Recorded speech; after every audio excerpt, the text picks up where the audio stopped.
Hi friends, మన నెత్తళ్ళు కోడిగుడ్లు ఎల్లుల్లిపాయ ఇగురు ఎలా చేసుకోవాలో చూద్దామండి. ఇగండి 4 కోడిగుడ్లు, అలాగే 2 పచ్చిమిరకాయలు చక్రాల్లా కోసుకోవాలి. చిన్న ముక్కలుగా ఉల్లిపాయలు కట్ చేసుకున్నాము. ఇగోండి నెత్తళ్ళు ఇలా శుభ్రం చేసుకోవాలి. పొట్ట కాంచి చీరేసుకోవాలి. నడుము మీద కూడా ముళ్ళు ఉంటుంది, అది చీరేసుకొని పొట్టలో కొంచెం ఎన్నుపూస ఉంటుందని తీసేసుకుంటే ముళ్ళు గుచ్చుకోకుండా ఉంటుంది. ఇదిగోండి వెల్లుల్లిపాయలు ఇలా గుడ్లలో వలుచుకోవాలి. కొన్ని పెద్ద రేఖలు చూసుకుని వేసుకోండి, కర్రీ చాలా బాగుంటుందండి. ఇలా చేసుకోండి. ఇదిగోండి ఎల్లుల్లిపాయలు ఇలా శుభ్రంగా ఒలిచి పెట్టుకున్నాము. ఎల్లుల్లిపాయలు తినేవాళ్ళు అయితే మాత్రం చాలా మంచిదండి ఎల్లుల్లిపాయలు తింటే.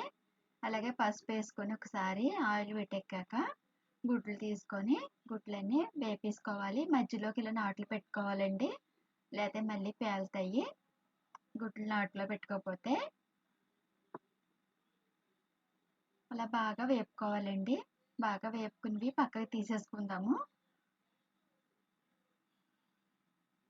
మన ఎల్లుల్లిపాయ కోడిగుడ్లు ఎండునెత్తళ్ళు ఇగురు చాలా బాగుంటుందండి.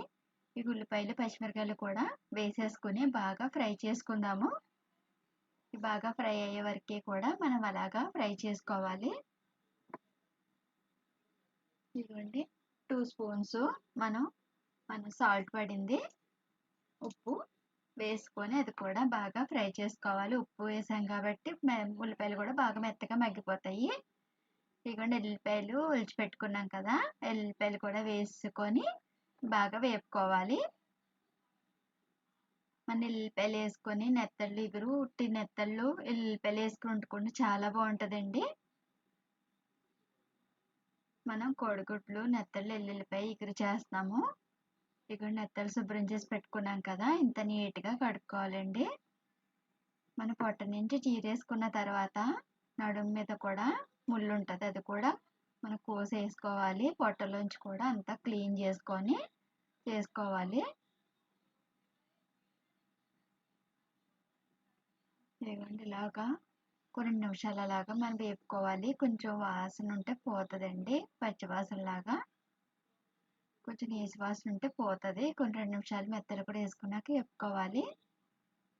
గుడ్లు కూడా వేసేసుకున్నాము, వేపుకొని పక్కన పెట్టాము కదా, అవి కూడా వేసేసుకొని 2 స్పూన్స్ మనం కారం పడింది, చిల్లీ పౌడరు, అలాగే ఇట్లన్నిటి కూడా బాగా కలిసేలాగా బాగా వేపుకొని 2 నిమిషాలు అలా మగ్గనిద్దామండి.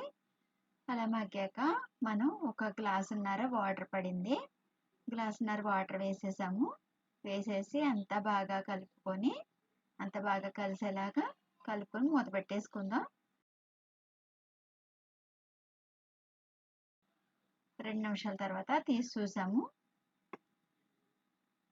ఇలాగా కొద్దిగా మగ్గుతుంది కదా, ఒకసారి కలుపుకునండి. మనకి ఇంట్లో ఎల్లుల్లిపాయలు తినేవాళ్ళు ఉంటే కనుక ఎల్లుల్లిపాయలు ఇలా వేసుకుంటే చాలా మంచిదండి. ఎల్లుల్లిపాయల వల్ల బరువు కూడా బాగా తగ్గుతారు. ఎండి మెత్తల వల్ల ఐరన్ కూడా మనకి పుష్కలంగా లభిస్తుంది.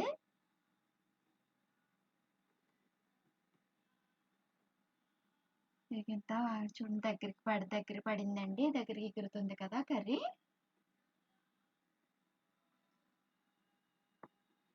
ఇలా 2 నిమిషాలకు ఒకసారి తీసి చూసుకొని మనం కలుపుకొని మూత పెట్టుకుంటూ ఉండాలి.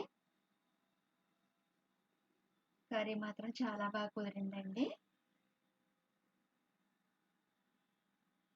ఇలా అంతా బాగా కలుపుకొని ఇదిగోండి ఎల్లిపాయలు కూడా చాలా బాగా మగ్గిపోయినాయి.